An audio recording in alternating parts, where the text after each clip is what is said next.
श्री कृष्ण कहते हैं हमें किसी भी कार्य को टालने की आदत नहीं बनानी चाहिए क्योंकि समय कीमती होता है। किसी एक गांव में एक ब्राह्मण बड़े आराम से जी रहा था। वह रोज देर से उठता, शांति से पूजा करता, फिर अपना आलस्य पूर्ण दिन बिताता और रात को फिर सो जाता। उसकी पत्नी, जो कि किसान की बेटी थी, वह उसके पति के साथ खुश नहीं थी क्योंकि उसका पति सारा दिन आराम करता और उसकी पत्नी पूरा दिन काम करती। दिन बीतते गए। ब्राह्मण के घरवाले उसके आलस्यपूर्ण जीवन से परेशान हो रहे थे। उन्होंने उसे बार बार समझाया कि वह भी कुछ काम करने का प्रयास करे, पर ब्राह्मण कभी सुनता ही नहीं था।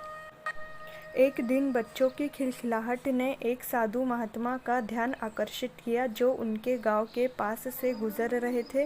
ब्राह्मण ने देखा कि बच्चे साधु महात्मा के चरणों में गिरकर उनका आशीर्वाद ले रहे हैं। इसके बाद उसने साधु का स्वागत किया और उन्हें अपने घर में आने के लिए कहा।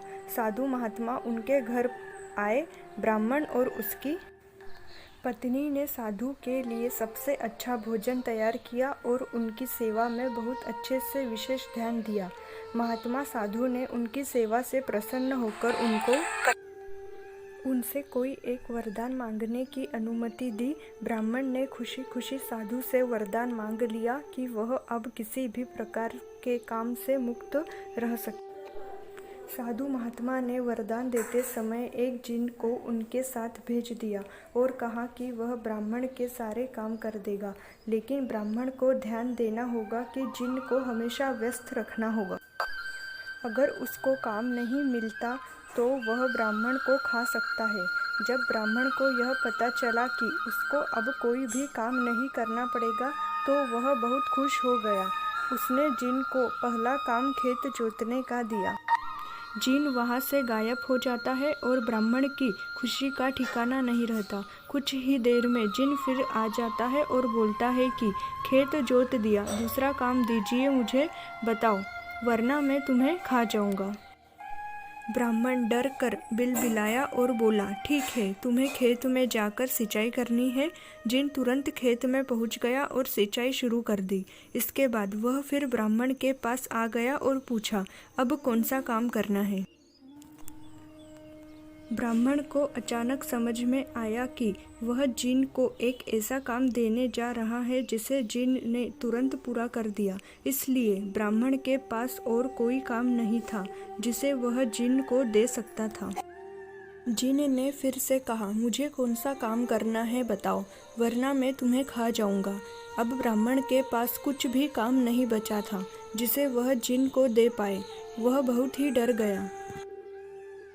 जब ब्राह्मण की पत्नी अपने पति को डरा हुआ देखती है तो अपने पति को इस संकट से निकालने के बारे में सोचने लगती है।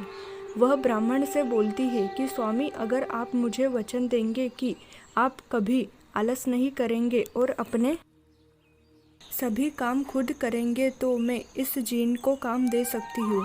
इस पर ब्राह्मण सोचता है, पता नहीं यह क्या काम देंगी। अपनी जान बचाने के लिए ब्राह्मण अपनी पत्नी को वचन दे देता है।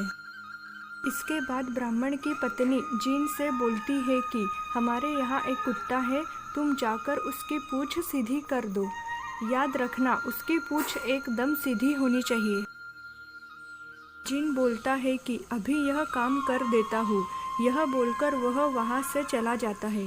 लाख कोशिश के बाद भी वह कुत्ते की पूंछ सीधी नहीं कर पाता और हार मान लेता है। हार कर जिन ब्राह्मण के यहाँ से चला जाता है।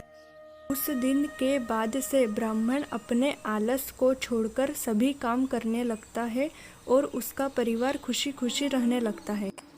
कहानी की सीख, आलस्य से बचे। हमें किसी भी काम को टालने या आलस्य में डूबने की आदत नहीं बनानी चाहिए।